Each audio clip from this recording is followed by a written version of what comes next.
సంస్కృత బేసిక్ శబ్దాలు. అక్క, చ, ట, త, ప, లు అంటాం మన శబ్దాలు, సంస్కృత బేసిక్ శబ్దాలు. అక్క ఇక్కడ గొంతు దగ్గర నుంచి స్టార్ట్ అవుతుంది. ఒకసారి మీరు గమనిస్తే మీ చేతులు తీసుకొని ఒకసారి గొంతు దగ్గర పెట్టి క అంటే ఇక్కడ గొంతు చివరి నుంచి ఇక్కడ వస్తుంది క.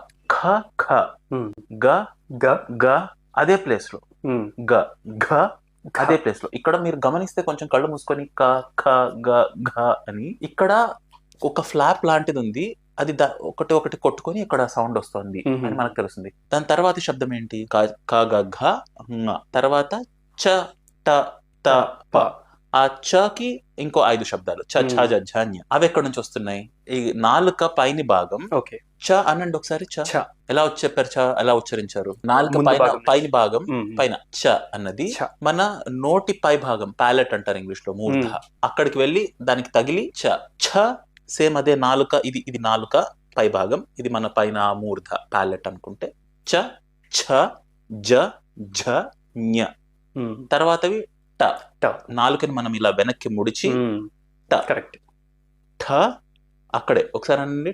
ఠ ఠ డ డ. మళ్ళీ నాలుక అలాగే ముడతపడి ఢ ఢ ణ. తర్వాత క చ ట అయిపోయింది. తర్వాత త త త. నాలుక ఇక్కడ ముందు భాగం పైకి, దంతాల వెనక్కి వెళ్ళి కరెక్ట్. త త థ థ ద ద ధ ధ న న. ఇవన్నీ అక్కడ దంతం వెనకాల నాలుక వెళ్ళండి.